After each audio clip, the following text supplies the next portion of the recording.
Do you ever not do something in the morning or don't want to do something in the morning because you're afraid you're going to have to take your morning shit while you're doing the activity? Because that just happened to me. I went on a lovely, much needed, rainy morning walk down by the river. The water was flowing, the smells were swampy, and the noises were calming and peaceful.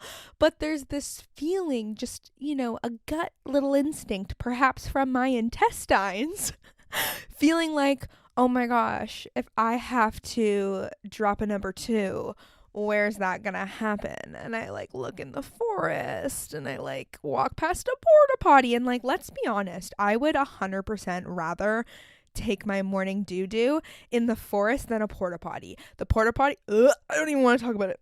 The porta potty near my house, there's this beautiful park near my house. There's a river and a ravine, and it's lovely nature-esque, but the porta potty is not nice at all. But good news, I did not have to use either. Made it home in time. It's all good. But seriously, some things really prevent me from exploring them in the morning. That didn't make sense. Some things I really don't want to do in the morning because I am prevented by it because of my morning. That was weird. That just got weird. Things just got weird. But you might relate. I don't like to go to the gym in the morning because I don't want to have to go in the gym bathroom. If I'm going to the gym, I'll go midday, afternoon, evening, whatever. But evenings are so busy. I'd rather just work out in my home, because then if I need to go, I can go in peace. And even if, I used to work 8 a.m. shifts. I used to wake up at 6, make sure I left my house by 7, because I had an hour commute to go all the way downtown to work at my reception job.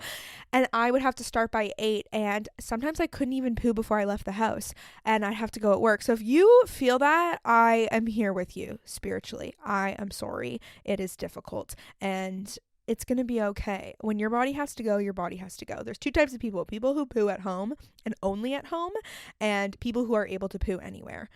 I have kind of gone between the 2 throughout my life, and I'm really becoming a homebody pooer. But if I have to go elsewhere, I will. But that's not what today's episode is about. That was our quick little poo talk segment of today, just to kind of get us in the mood for the episode.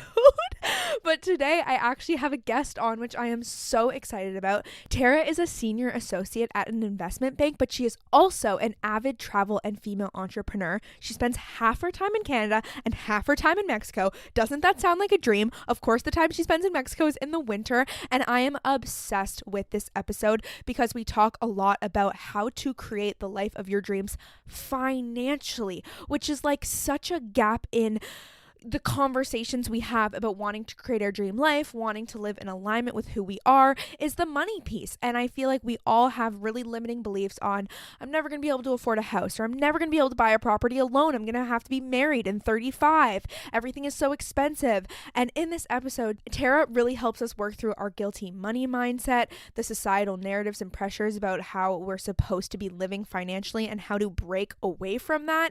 We talk about the difference between investing and saving. She literally takes us through an investment calculator to see how much more money you would make if you put your money into an investment account versus a savings account. It is so helpful. She gives such fucking tangible advice, and Tara is a bad fucking bitch. She has bought 4 properties, and this is literally between the ages of 24 and 32.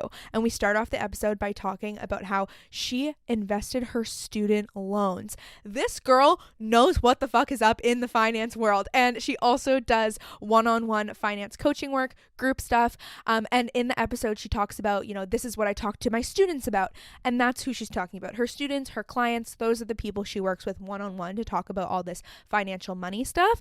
But this is such a fucking great episode to welcome you into the world of financial awareness, financial planning, and investing, which all sounds really fucking scary. And Tara breaks it down in a way that's actually not scary, and it's really fucking empowering. So I hope this episode lights a fire under your ass, and it really makes you excited to gain some more awareness, because As Tara talks about in this episode, money is about exchanging energy, and money helps us live the life of our dreams. And so becoming aware of our financial situation is an empowering thing. Make sure you're following me on Instagram and TikTok at HumanToHumanPod. And if you think you have a friend in your life or someone that could really benefit from this episode, please send it to them. We all need more knowledge on this topic, and it really helps normalize that we're not stupid and we're not bad at math. This is something that takes some learning and some time, and I'm really glad Tara came on to open up the conversation about this.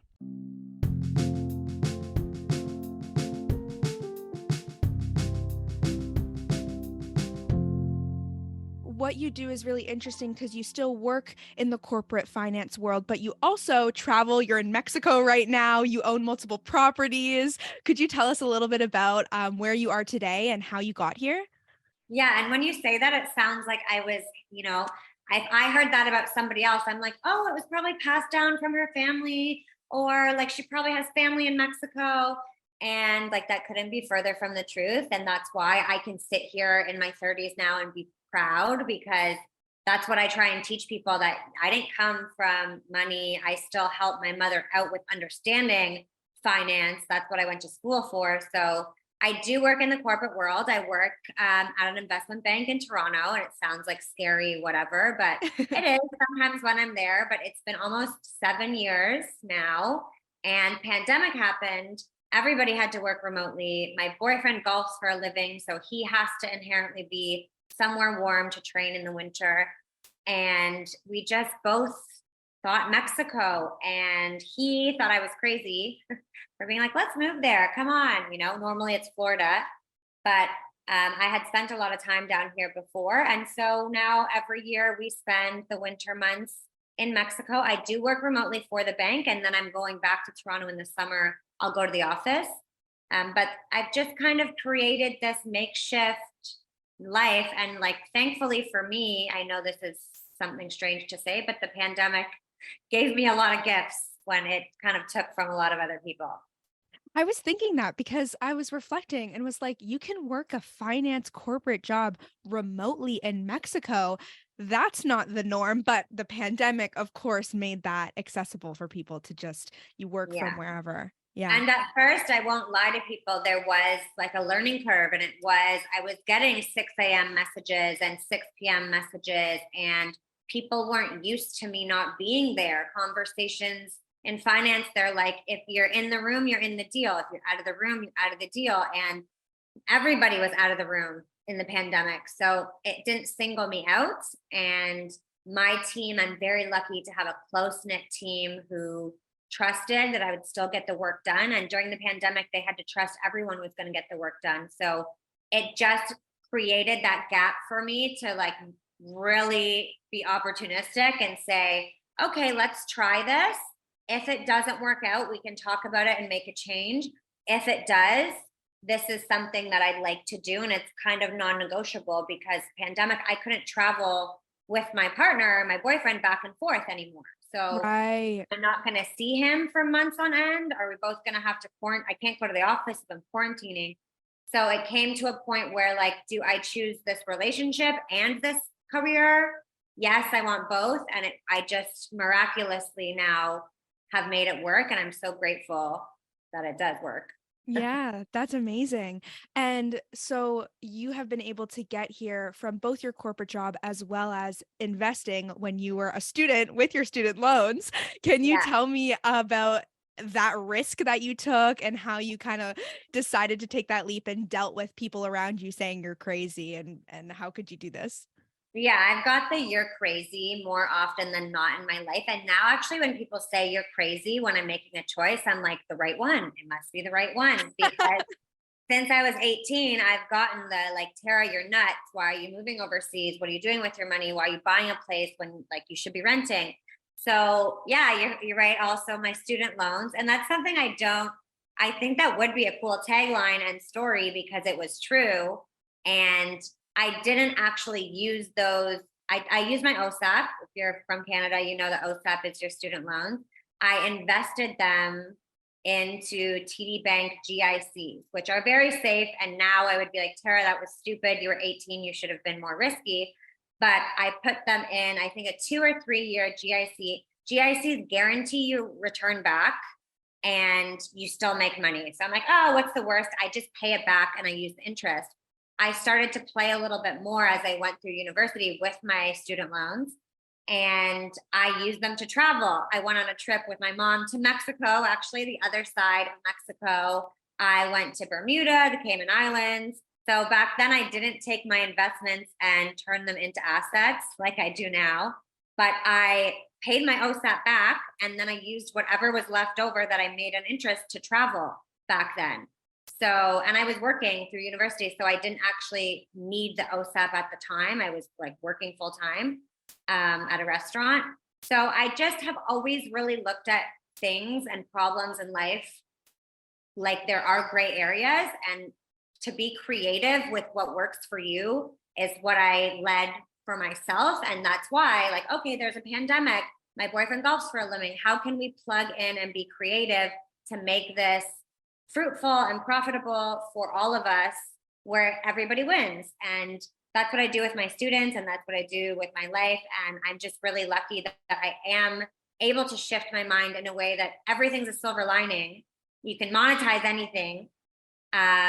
And I can help other people, including my family, to see these options. Mm-hmm. And there's so many like societal expectations put on us, or these myths that like you can't buy a property alone, or in Toronto you're never going to be able to afford a house. And investing really made some of that possible for you. Can you describe how you've been able to like work through those narratives and those pressures and find those alternate routes? Yeah, so I think that it's not just investing that has done that for me. I think that understanding early that there are options with money, whether it's like a great savings plan or splitting your investments or paying debt, investing at the same time. I teach my students and people, and I talk about this a lot, that there should be a well rounded conversation when it comes with money. It's not just, I'm going to buy a house, so I'm going to sacrifice my life for 5 years to purchase a home. I want to go to Europe, so I'm going to not go out with my girlfriends for 2 weeks so I can go to Europe. I think that all of that sacrifice can be cut out. And I think that's kind of a bullshit way of planning your financial roadmap, because whatever your goals are, we can work backwards, but it doesn't mean that's the only thing that you have to do. So when it came to me purchasing my house, and I have the first one, I had a co-signer because I was very young. I was 24, but I paid for it myself, and everybody told me I was crazy. I had just moved back from Australia. I was living in Australia, and I was going to rent, and the opportunity came to buy. I got a pre-approval, and I needed a co-signer, but I bought at 24 when I had just come home, didn't even have a job yet. I don't know how that happened. And then since then, I have bought 2 properties on my own, no co-signer, nothing funny about it. I have had a job since then. So that's 3 properties from 24 to 32. I have since only sold one. The other 2 I'm sitting on. But point being, like, you can do that. It's not a weird thing. Lenders told me no. My family told me no. A lot of people said, don't do that. Like, it's not the right time, or what if, what if, what if? No, like, history says real estate is growing in Toronto, in the GTA. If I can afford it, I'm pre-approved and the offer is there, I'm going to take it. Like, I can always find a tenant to pay the rent should I not be able to in a place like Toronto. So again, it's just, what creative strategy can I now, instead of going on vacation, well, I'm in Mexico, but instead of using my investments for just pleasure now and vacation, I turn them into assets like home, my Airbnbs, etc., because I want passive income. And that comes from real estate. That comes from setting yourself up young and early so that I can chill. Now, I'm in my early 30s, living in Mexico half a year with several properties, nobody to answer to. And that's what I dreamed of in my 20s. So it's Mm. possible. Hmm.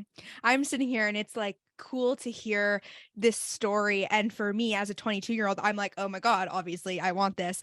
And it's overwhelming at first and it feels very daunting. So I'm curious advice you have on where to start and where to work through those fears that come in the beginning stages. Yeah, I was getting ready for my morning and my boyfriend's here and he's like, oh, he's gone now, but he's like, oh, you're doing a podcast today. And I'm like, yeah. And Jess is only 22. So like, this is great because I can not mold, but if I had at 22, someone like me to tell me this is what I've done, like you have books, okay, you have social media, you have people, but not one-on-one often. And often they're just like, I know because I read that these are things to do. They haven't done it. So for me to talk to you, and I often think that I should go and talk to universities or high school because you have an opportunity in your 20s to set yourself up for the rest of your life.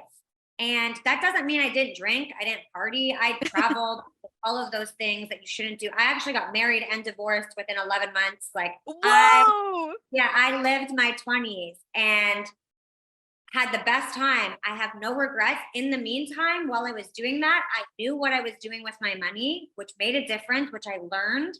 And everything else kind of was easy and comfortable to do because I knew I had a plan in place. So when you get the opportunity to understand that, hey, putting $100, $200 into an investment account, not a savings account, a month, you're going to be fine in 10 years, 20 years, 30 years. You start to live life a little differently because you know you're good and you know that you're taking care of that. It doesn't depend on somebody else, a man, a parent, a this. You know the numbers. Well, I trust the numbers. And when I go and look historically, I teach people and I show them the numbers with history. It's not just, oh, Tara said this is what's going to happen, or Tara said this is what should happen. This is what has happened since the stock markets have opened in the 1920s, 19 whatever. So it's not me telling you, it's the numbers telling you. And I trust the numbers as someone in finance. So I think there's a lot of things people can do out there to realize, hey, I have all the time in the world to do this, but if I do this for myself now, I can chill for like a lot of my life. It doesn't have to be work until 60 and then have fun. Mm-hmm.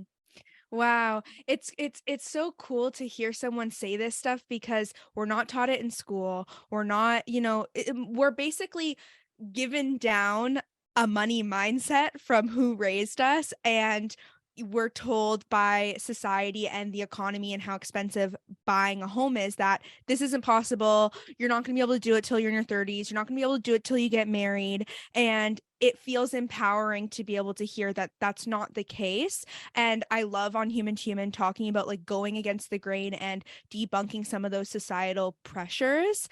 It gets me going of like, okay, now I need to learn. Now I need to like figure out what these things mean and figure out my wiggle room and what I can invest in.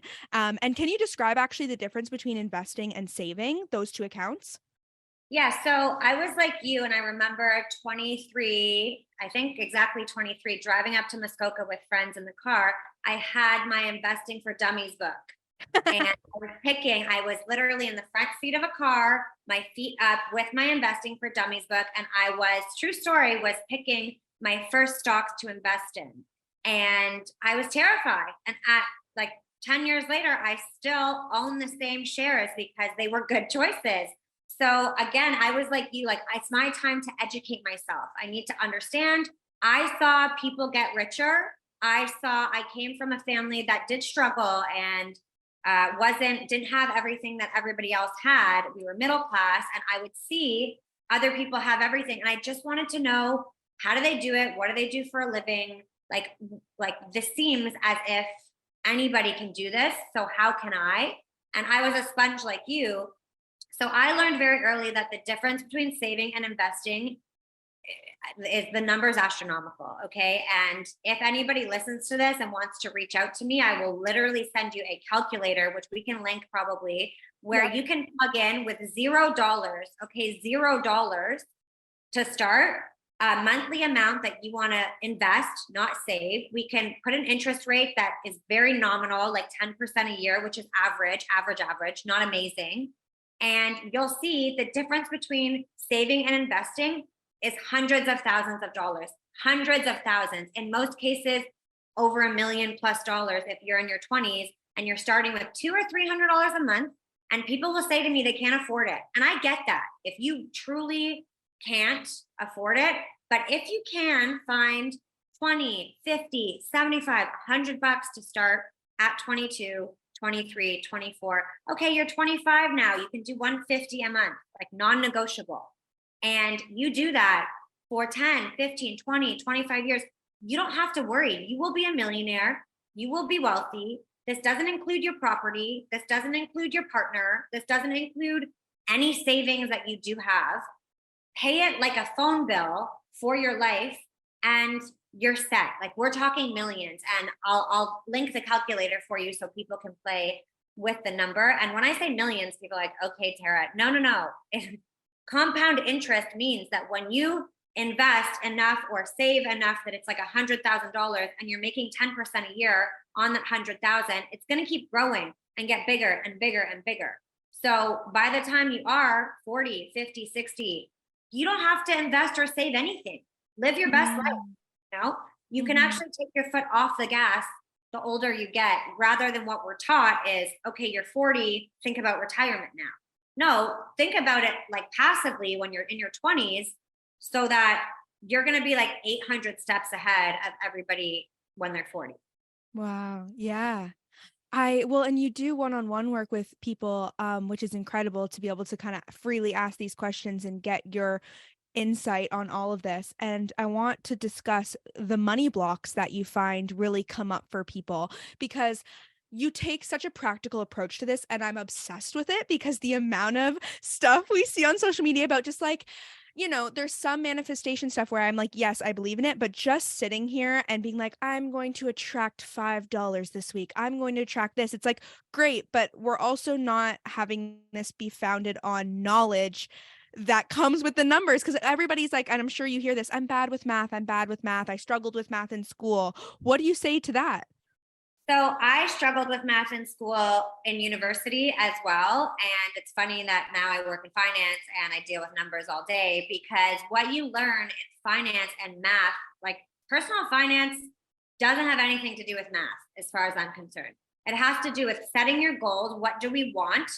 That question for some people dumbfounds them. Like they can't even get through question one. And that's a block. They limit themselves in their belief system to be able to want or desire anything. So that first question, what do we want? What are our goals? Like you have to crack through that, first of all. Second question is, okay, when do we want this? Like what is our timeline? Again, like not math involved, but like, is it 0 to 3 years, 3 to 5 years, 10 years plus?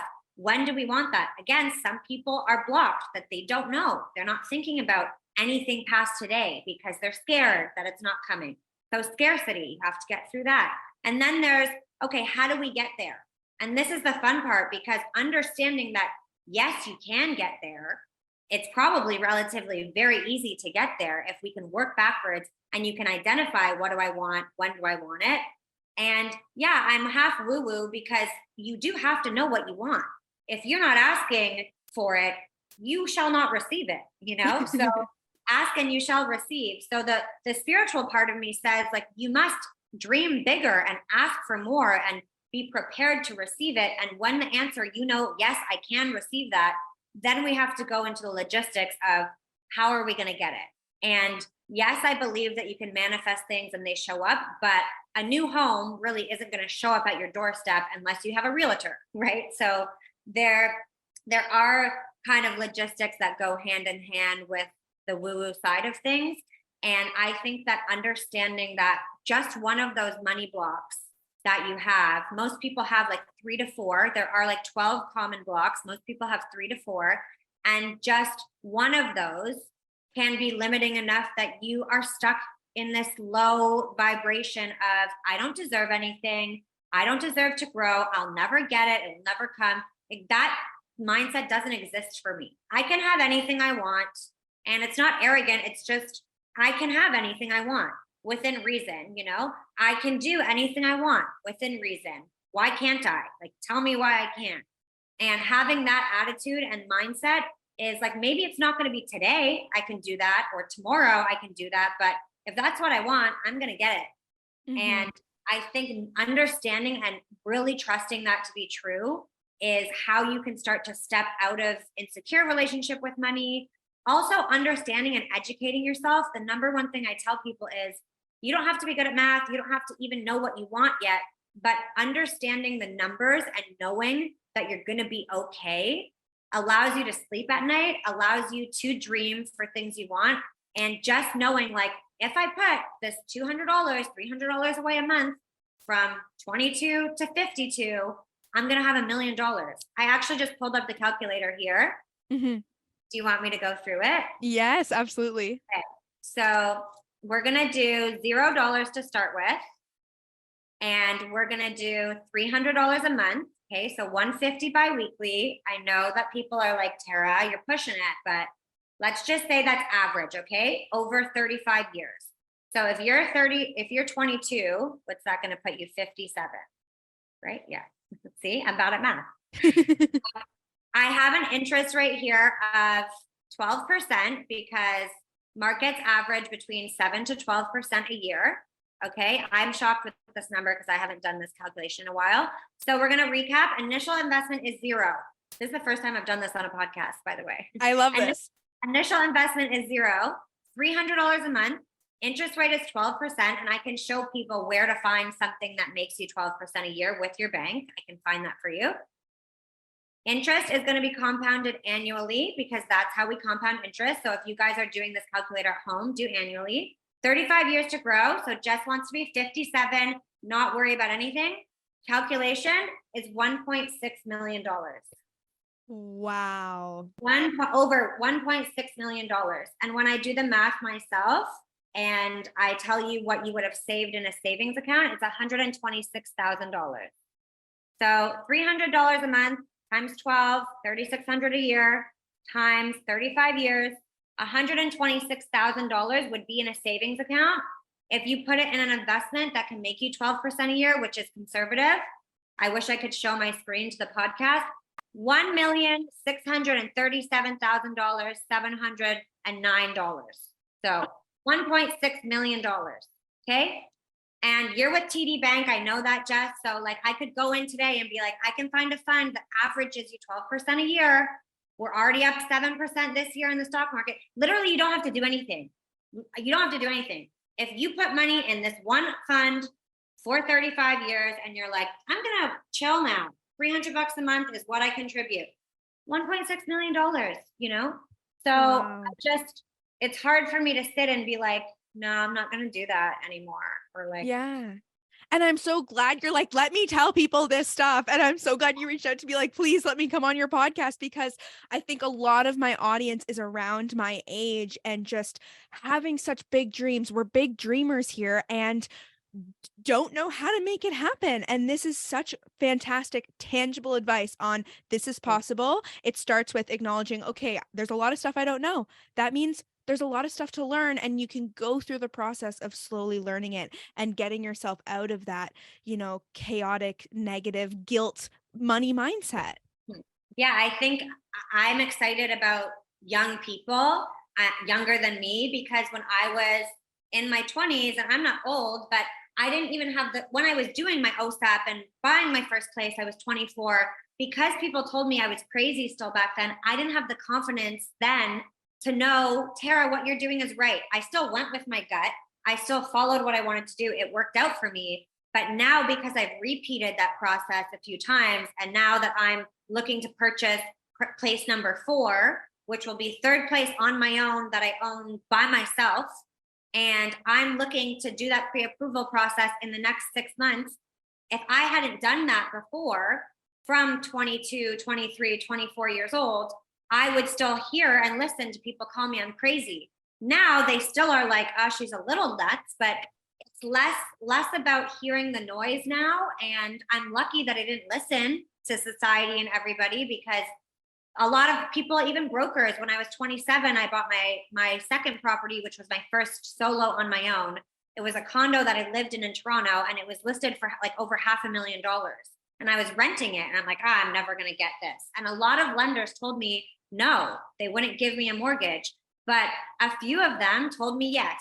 And then when I got one yes, I could kind of pit them against each other and play the game a little bit. So again, if people hear this and they are self-employed or young or want to talk about, I'm happy to connect people with the lenders that I know. It might not be Scotiabank or TD Bank that your mortgage is with, but you'll get a mortgage, hopefully. And the Mhm. people that said no to you, there's other people that will say yes. And that was a big lesson for me, because 2 years later, I bought a second property. I bought another home. And now, 3 years later than that, I'm going to buy my third property by myself. If I had listened to the no that someone told me at 27 or 24, Mhm. then I still probably wouldn't own property. And now I'm about to have three. And like, I don't even know many people that have marriages that are like, I own two places or three places.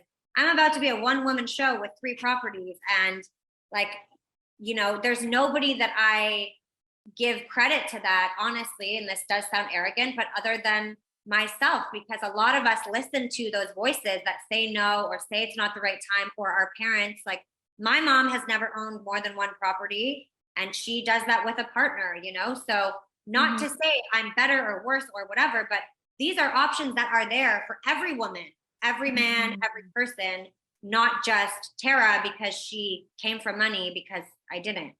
So I Mhm. think it's Mhm. very important to teach people, don't listen to the no's all the time. Don't listen to the you're crazies all the time.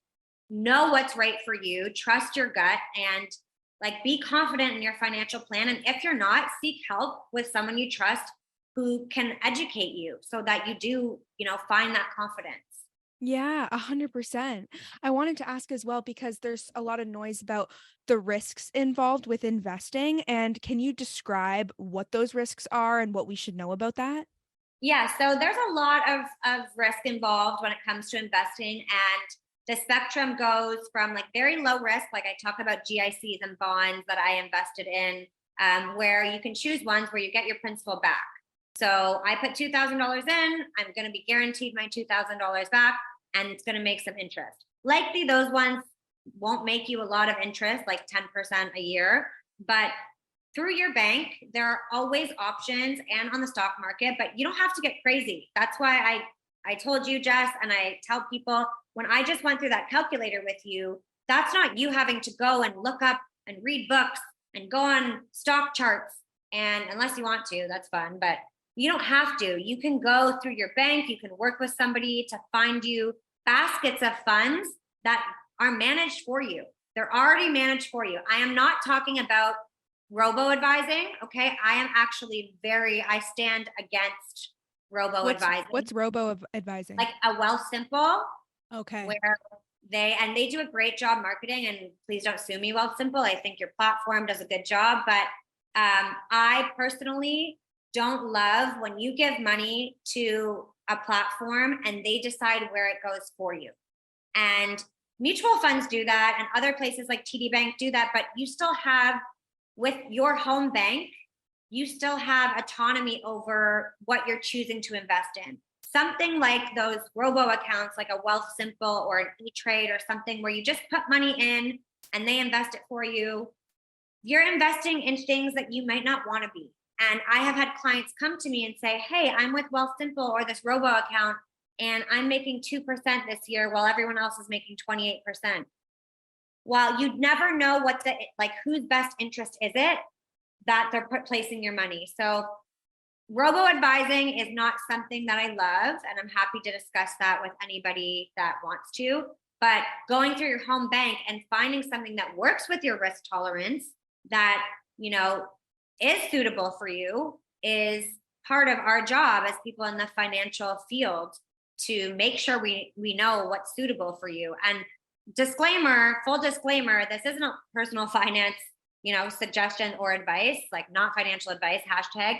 But you want to make sure that you're not investing money you need. Like, my cousin messaged me last week, she's your age, and she said, I have some money sitting in my savings account, but I need it for a first and last payment in 3 or 4 months. So I said, okay, so don't invest it. You know, Yeah.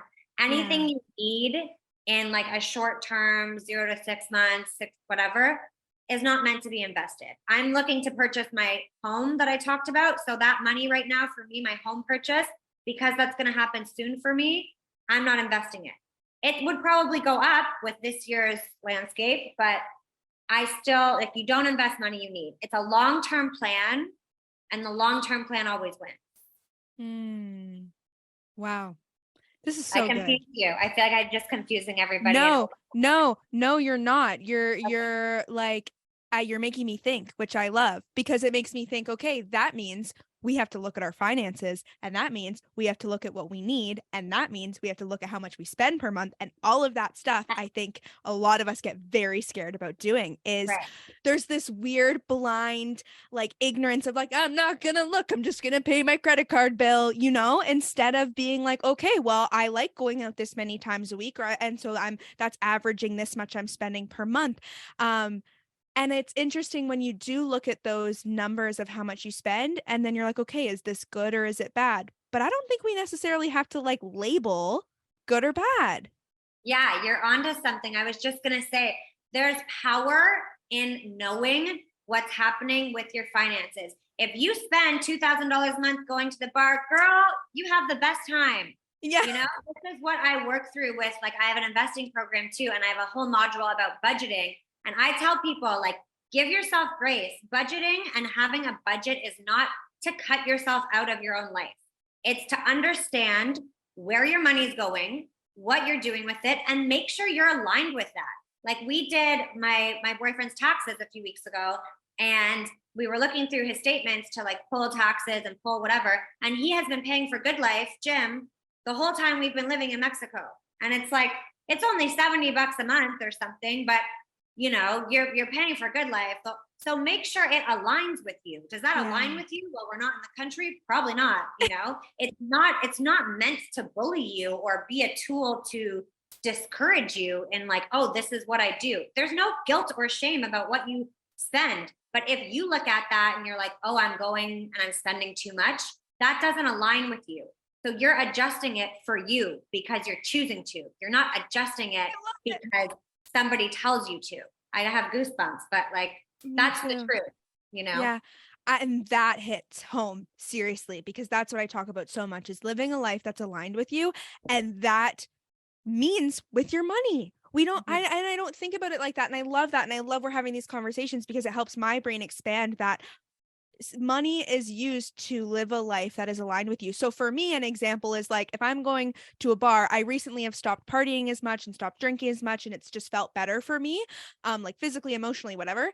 And so if I look at my credit card bill and I'm like, oh, I spent $100 at a bar on shots, I'm going to be like, I'm going to feel icky about that. But for someone else, it might be like, that's the time I have my best freaking nights out. I have the best time with my girls, whatever.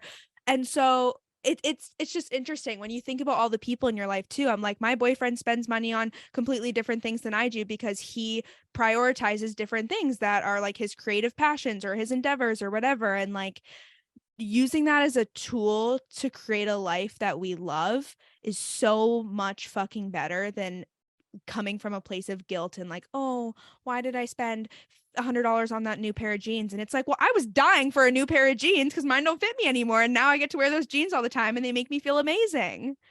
Right. There's a balance between understanding that it's excess, and understanding that your money is your energy. Especially, I tell people who don't love their job or where the money's coming from, I work with them on a gratitude practice because that's giving them energy to fuel something else. So whether or not it's their forever job or forever something, the money that's coming from it, that you're earning from it, you don't want to go there and like disrespect that money and that earnings because it's coming to you and you are placing it places. So that's not going to be forever if you're unhappy at work. But the energy, which is money that's coming to you, you get the control out of to choose what you do with it. If you want to put it in that investment account we talked about and turn it into $1.6 million, girl, you do that. And you hate that job, but that's what it gave you, Like, for example, I am not a big shopper or spender because I travel a lot, so I can't really bring anything with me. But I was having like, I never go out, I never shop I go out, but I never shop. And I was down here in Mexico on Fifth Avenue shopping, and I went and I tried on pants and I bought them, and then I left. I went to another store and I bought, and then I tried on the pants again that I had just purchased in a second shop. And I'm like, I hate these. They don't fit me properly. They don't make me feel good. I just wanted to buy something. And I'm not normally like that. So this was like a strange, Tara, be like everybody else moment for me. And then I went back to the store and I returned the freaking pants because you know what? I didn't really want them. They didn't align with me. I was just thinking it might make me feel good to have something new to wear. And it didn't, and it doesn't. So, maybe that's not my thing. But then when I buy a flight and I'm like, do you want to upgrade? Maybe that's where I want my money to go. So my point is it doesn't have to look the same as somebody else. I was in my own trap in my 30s being like, everyone else shops and buys stuff. Like maybe I'll feel good and I'll feel fresh. And I didn't. So I returned it because I know better. Even if it was $50, $60, I'm not going to keep those. Like, what am I going to do with those? Mm-hmm. So it's just my point all the time is when I say the woo woo stuff and the spiritual side of me is like, make sure that you are aligned with these choices financially because they impact your thought process and your mentality and your attitude and your gratitude. And if you focus more on the positives that money brings to you through your job or through your whatever, and you are mindful when you're placing that energy elsewhere, it's like the same as coaching. If you're going to hire me as a coach, some people I go through their finances and I'm like, you can't afford to hire me. Like, why did you book the session in my head? And they know that. But then if they save $200, $300, or they now can make $1.6 million, like, yes, they can afford it, So it's all about aligning and investing in yourself and investing in assets and investing in things that make you feel good rather than just like the splurge guilt mindset. Yeah. Yeah. Like it's amazing. I love doing interviews when a guest finishes a sentence and I'm like, yep, I have nothing else to add. Like that was perfect. Like it's so empowering and it's changing my mindset about money because it's coming from a place of joy and energy. And I get that. Like the way you described exchanging money is like exchanging energy makes sense to me. And I struggle sometimes with the people I see talk about it because it feels so woo woo, but this is in a place of helping you build the life you want to live and doing it in a way that comes from it, an empowered place. And even about the return story you just told, like would I have felt guilty in that? Would I have, beaten myself up for buying those pants, even though I'm about to go return them? But it's like, it doesn't have to hold that much weight. It can be like, oh, I made this purchase. I still am able to return it. Perfect. And then you walk away feeling more relieved from that experience. Yeah. And it's funny because I didn't, plan to, oh, that's great part of this podcast.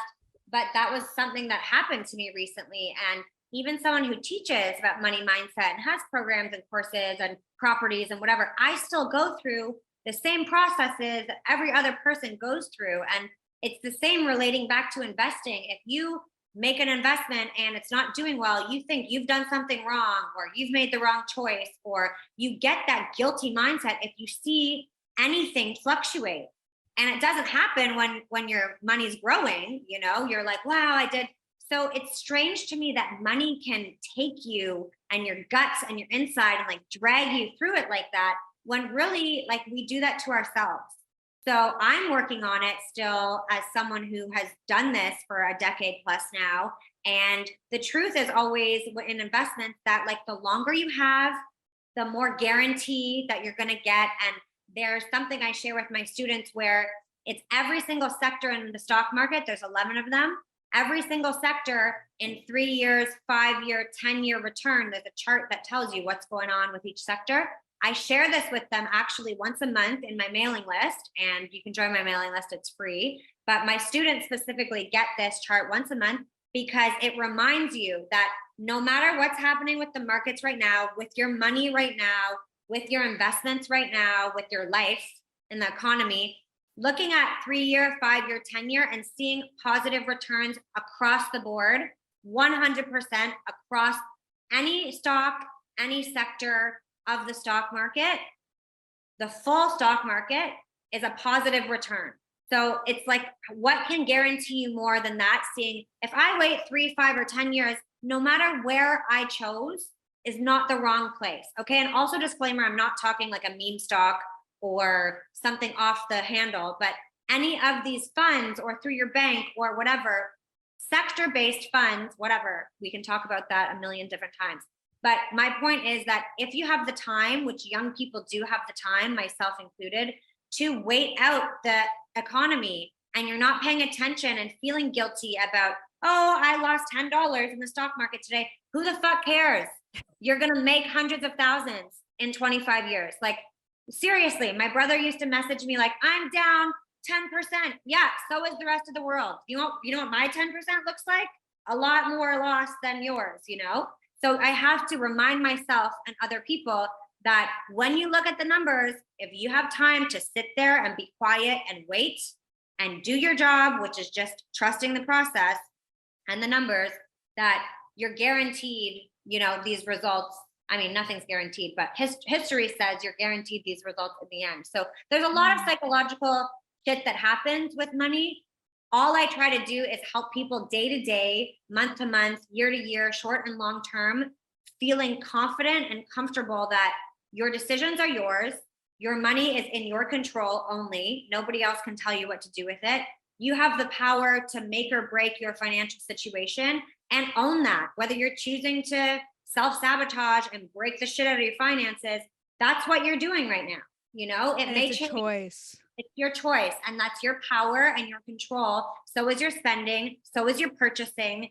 And, I have to work on remembering that other people's spending and purchasing decisions aren't mine. So I have no judgment when it comes to that. And I really make a point to make my students and clients feel like judgment-free zone, because we all do different things. But the whole point of me even coming on podcasts like this is to get conversations started and make people feel good and better about themselves and their financial situation, rather than just them comparing, online. Yeah. Well, amazing. I feel like that like tied everything in a beautiful bow. But I wanted to ask two things, more specifics about investing. When I went to invest in a tax-free savings account, I spoke with someone at TD, and he said, it's important with those investment accounts to set it and forget it, not stare at it every day and get yourself all, crazy about it, because it's going to fluctuate so much. And I'm curious, one, how many different investments is it common to have? Or, is it typical to start with one and grow more, or just stick with that one and really continue? Is it a personal choice? And at what point do people commonly pull their money out? And when is a smart time to pull their money out, if ever? Okay, great questions. So we start again with our goals, as far as your last question of when do we pull the money out. If your goal is, I want to buy a house in 5 years, we're going to look differently at your finances than if like this is for retirement, I don't need to pay attention to this. General rule is, the longer that you have, if it is retirement money, the more risky you can be.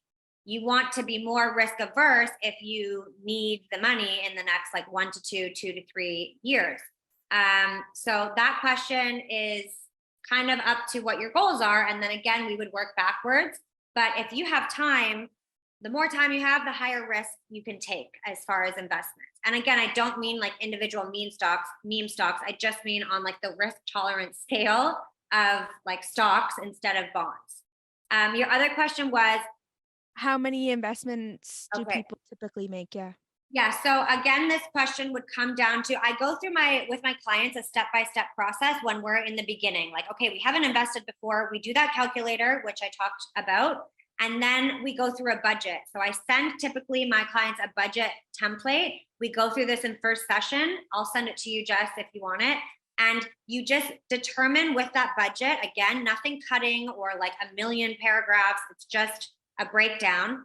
Whatever number you get at the bottom of your budget is what you have left over. We take that number and we determine how much of that number, together or yourself, how much of that number you are willing to comfortably invest, i.e., I do not need this money. I don't care about this money. I'm not going to pay attention. If that number, what's left over, is in the thousands, then we have more to work with. If it's in the hundreds or less, then we have less to work with. So that's your first step. Once you get that number, if you're looking at anything over $100, I would say pick more than one investment. Because if you have $200 or 150, I would say put $75 in two or $100 in two. I would also say for people, invest more often than not. Because, for example, if I'm putting $200 in a month, I'm not putting $200 in at the end of the month. I'm going to do 100 on the 15th, 100 on the 30th, because you want to be in the market as often as possible. If they've just had a great month in the market and now we're at a low on the day that you're purchasing, you're only getting in on one day. So you want to take advantage and dabble as much, like a sample size, right? You want to get in as much as you can. So if you're somebody who has $100, I would say 1 to 2 funds max, $50 to $100 a month with TD or whoever you're with. Automate those payments into funds. If you have more than that, like 300, 400, if it's like looking at $400 a month, you could pick 3 or 4, because you want to diversify. You don't want your investments to be the same. Again, when I work with students, I go and I look at the funds. Like, let's say you're with TD, I pull up the funds, we go through them together, and we make sure we're not duplicating, because a lot of them are similar. And if you own Apple in every single one of them, maybe you want to switch to own a little more healthcare or real estate or whatever. So I work with people to make sure that we're not duplicating, but really with your bank and you are investing, there's not a wrong answer, is what I'm trying to tell people. If you pick one and it's like not the same one I would pick or you would pick, it's not the wrong one. It's still going to be a great fund that's properly managed, that will get you likely to that $1 million+ mark. But diversify as much as you can without overdoing it. Again, like if you're with $100, you're not going to put $25 in 4 different funds. That's not what I would do. But start with 1. You can move to 2. Remember, guys, if you're listening, and Jess, that this can always change. That amount you allocate can always change. If you want to add a fund, if you're like, I got a bonus, I want to put $3,000 in investments. Hey, Tara, should I pick one that I have, or should I diversify into another one? You know, that's an option that we talk about. We'll see how your ones are performing and what you're invested in, and make the decision based on that. So I think step 1, open your TFSA investing account. Step 2, choose 1 or 2 funds that you're comfortable with. Determine that amount that you can auto invest. And then really that's all you have to do. You don't have to ever do anything again. If you want, you can change the amount, but I hope that answers.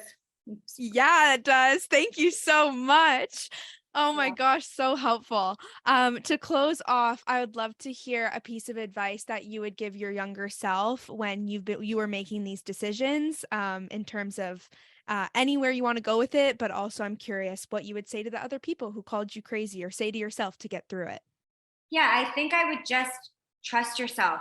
Like, trust yourself, because that's not the same as saying go with your gut or ignore the noise, because sometimes when people are like you're crazy, there may be some merit to that. But trust yourself, because I always knew what was right for me. You have your best interest at heart always. Inherently, we look out for ourselves first and foremost, and I don't think that's a bad thing. So I think I would tell my younger self, trust yourself. Like, you know what's right, whether it's a relationship, whether it's a financial decision, whether it's with family or friends. You know what's right and wrong for you. And really nobody else's opinion matters, because when you get to your 30s, you can do what the fuck you want if you've trusted yourself, because you know that your decisions are good decisions. Yeah. So they'll always be good decisions if they're for you, authentically for you. So I think that's what I would tell my younger self. I tried to do that as often as I could, but there were times when I knew something didn't feel right and I still, tried it on just to see. But I would tell my younger self, like, trust yourself, you know what you're doing, and it's going to be great. Yeah. I love that. I love that. Because with anything, if you don't know something or you doubt yourself, then you pick up that knowledge and you learn it. You pick up a book, you look online, you reach out to someone you trust, because it's great when you notice doubt. And I've made that in terms of health decisions recently too. I've Right. been like, oh, I am nervous to make this health change. And so I'm going to keep researching it and trusting when you have that doubt, listen to it. What do you need to learn to help feel more secure in your decisions? Right. Right. And I would tell my younger self, like it's going to be fine if you just continue to trust what you know, because there's a reason why you get these intuitions and you get whatever. It could be nothing, but explore it so that you at least make every decision knowing that this was my choice. I own this decision. And I would tell my younger self, we're going to have a hell of a next decade. So strap in. I love it. Thank you so much for coming on, Tara. Please tell everybody where they can find you, your website, your socials, all of that. So my name is Tara Marie Murphy. That's my name, and that's my socials and my website. So that's pretty easy to find me. Instagram is probably the best way to get in touch with me because I do have a link there where you can email me, you can ask me questions. I'm grateful enough to have some teams that help me with social, so I am responsive on Instagram. My website is there too. It has my course information. I have coaching promos come up. So if you ever want one-to-one support, or you want to go through this with your bank or set it up, like typically, guys, it just takes one time and then you're set it and forget it, like they said, which was good advice. Yeah. But that's where you can find me. And I'm so grateful, Jess, that you had me. I love the opportunity to speak to women and younger women and people that were like me and are like me, so that maybe money is not their area of expertise, but it's mine. So if I can teach even one thing or have a takeaway that someone can learn from, I feel like I've done my job, as someone who wants to share. I love it. You have so much knowledge to share, and like all of that came through in this episode, and I'm so grateful. And I love that you have a team that was so persistent too, to be like, hello, following up. And I was like, who is this finance girl? I had it on my to-do list. I'm like, follow up with the finance girl. I got to find out like what's going on with this. Yeah, I couldn't do that without you or without my team. Like this wouldn't exist. So yeah. I'm so glad we did this interview now, because I'm done school and I just feel like there's so much less of this weight for me of, oh, but I have to wait to finish this thing, which you don't have to wait to finish school or anything clearly to do this stuff. But I'm so excited to learn more about all of this, and you've really lit that fire in me. So thank you. Did you book an appointment with your bank yet? Because I certainly did. I can't even lie. I had a lot of, procrastination, a little bit of resistance and fear of sounding stupid between the time when I recorded and edited. So in those couple weeks, I didn't yet book my appointment with my investment dude at TD Bank, who's going to help me really set myself up for financial success. But while I edited this episode, I was like, that's it. We have to do it while we're in the state of excitement. And Rachel Hollis talks about that. Always book that class or that race or that appointment when you're in the state. And the state is a state of inspiration and excitement, because you're just going to do it. And then between now and when the appointment or whatever the thing is actually happens, in between those periods of time, you'll figure it out. I booked my financial advising appointment for a week from now, so I have a couple days to get my shit in order and know what I'm going to go in and talk to him about. And Tara luckily really helped me do that in this episode. And if you're interested in knowing more, check Tara out. All her stuff is linked in the show notes, as well as the investment calculator that she talked about, which is so helpful. Again, if you enjoyed this episode, please send it and share it with a friend. And I really encourage you to push yourself to look into investing more, and just remember that we all have the fear. None of us are dumb. We all just are looking to learn new things, and knowledge is fucking power. So if you're interested in kind of having more of a fire lit under your ass, I offer human-to-human coaching. You can find more details on my Instagram, my TikTok, my website that is coming very, very soon. And make sure you DM me at human-to-human-pod or email me human-to-human-pod@gmail.com if you want to chat more about how you can create this dream life that's in alignment with who you are, to set boundaries, to listen to your body, all that good stuff. Make sure you're subscribed so you don't miss a new episode that comes out every frickin' Monday. And I really hope you learned something from this episode, because I certainly fucking did. See you soon.